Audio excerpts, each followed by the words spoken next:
ओम शांति। आपका प्रश्न है, आत्महत्या करने वाले को मुक्ति कैसे दिलाए?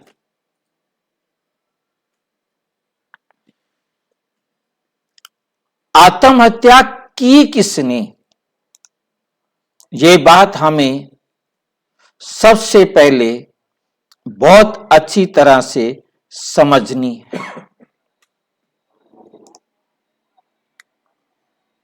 हम यहां देख रहे हैं, एक है हमारे पास ये शरीर,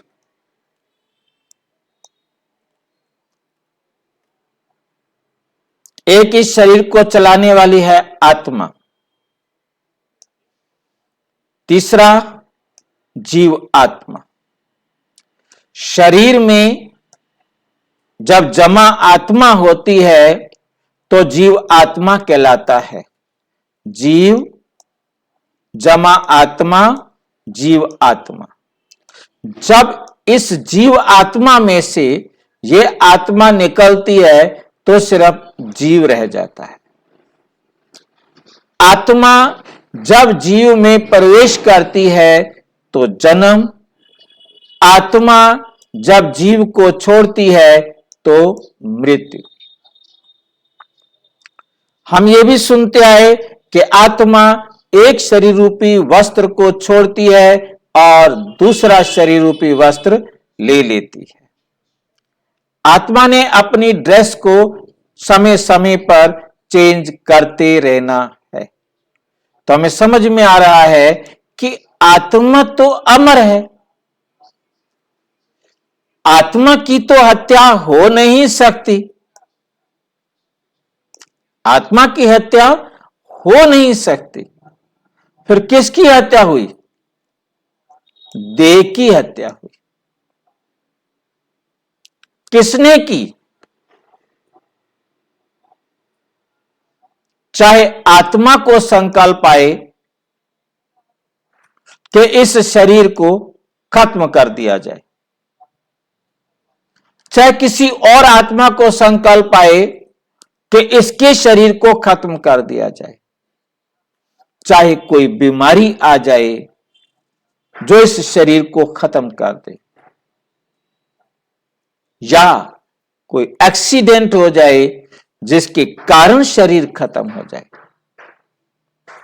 जब शरीर चलने लायक नहीं रहता तो आत्मा एक शरीर को छोड़कर दूसरे शरीर में प्रवेश करती है।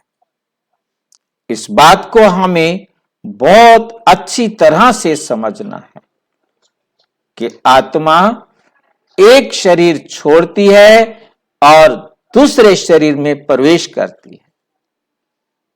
ये आज की ही मुरली में परमपिता परमात्मा ने समझाया। बाबा कहते, बाबा ने बहुत बार समझाया है, आत्मा में अविनाशी पार्ट नूंदा हुआ है। आत्मा तो अमर है ही है, और आत्मा के अंदर जो पार्ट नूंदा हुआ है वो भी अविनाशी नूंदा हुआ है। हर एक आत्मा के अंदर 5000 साल के पार्ट की रिकॉर्डिंग है,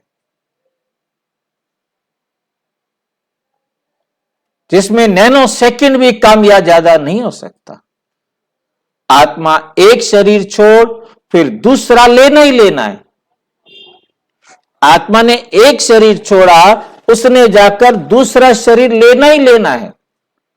ऐसा नहीं हो सकता कि आत्मा बिना शरीर के रहे, जिसके लिए बाबा ने विशेष ध्यान दिया है।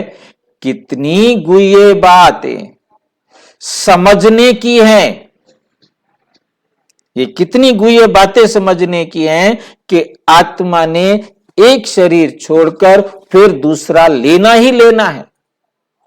और बाबा ने मुरलियों में स्पष्ट किया है कि आत्मा एक तीखा रॉकेट है जो 21 सेकंड में कितनी दूर मां का गर्भ हो, भ्रूण कहीं भी तैयार हुआ हो, उसमें प्रवेश करती है। और अलग से तीसरी मुरली में कहा कि तीसरे महीने में आत्मा भ्रूण में प्रवेश करती है। फिर चौथी मुरली में कहा आत्मा का भ्रूण में प्रवेश होना जन्म। ये बातें बहुत अच्छी तरह समझने वाली है। भ्रूण में प्रवेश करने से ही जन्म होता है, ना कि बाहर आने से, गर्भ से बाहर आने से नहीं। आत्मा ने भ्रूण में प्रवेश किया, जन्म हो गया। और यह भी कृष्ण के जन्म के लिए कहा। कृष्ण की आत्मा जब गर्भ में प्रवेश करती है तभी जन्म होता है। तो हमें बहुत अच्छी तरह से समझना है कि आत्मा एक शरीर छोड़ दूसरा लेती है और यहां से शरीर छोड़ते ही एक ही सेकंड में वहां प्रवेश करती है। और बाबा ने यह भी राज बहुत अच्छी तरह खोला कि मुक्ति कभी किसी को मिल नहीं सकती। मुक्ति कभी किसी को मिल नहीं सकती। हर आत्मा में 5000 साल की रिकॉर्डिंग है, परमात्मा में भी 5000 साल की रिकॉर्डिंग है, तभी यह ड्रामा 5000 साल का है।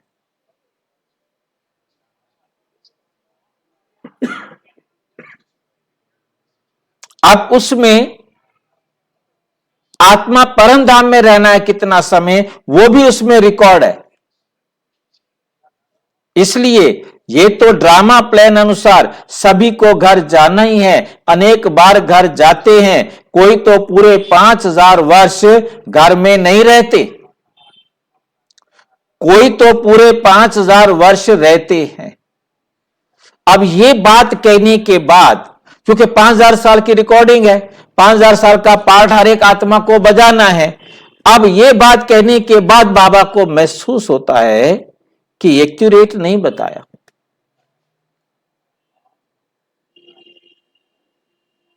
अब बाबा ने ये कह करके एक्यूरेट कैसे समझाया।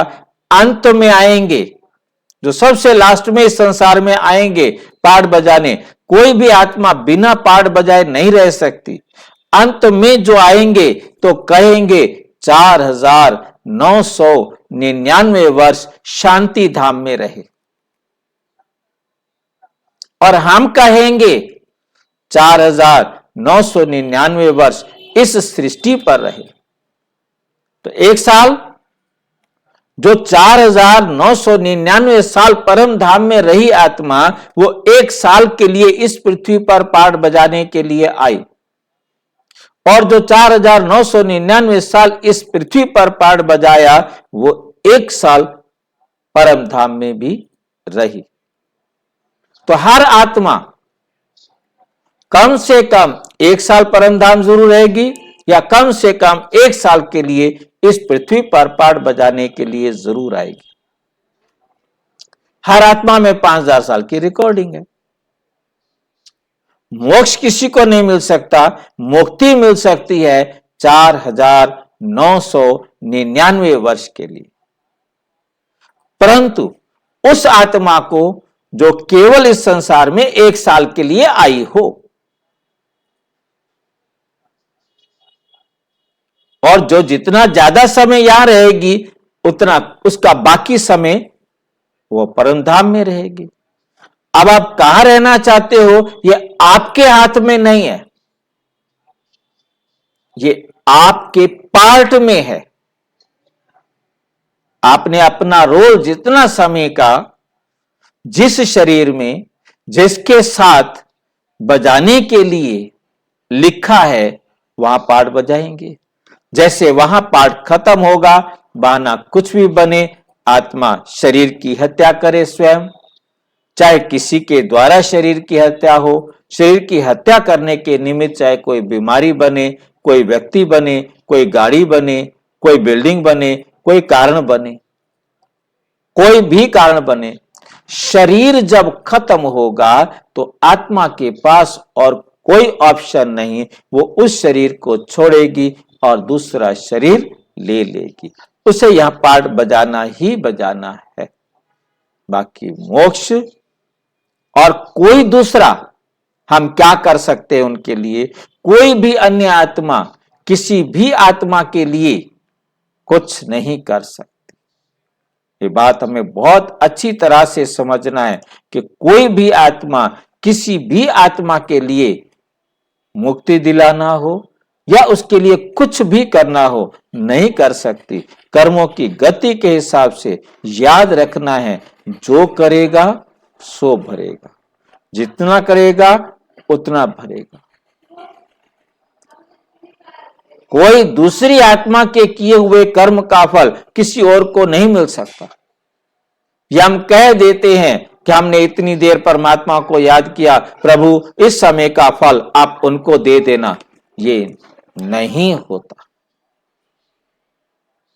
ये नहीं होता। कोई भी कर्म करके अपना फल किसी और को नहीं दे सकता, चाहे वो श्रेष्ठ हो तो चाहे वो भ्रष्ट हो, पाप कर्म हो या पुण्य कर्म हो।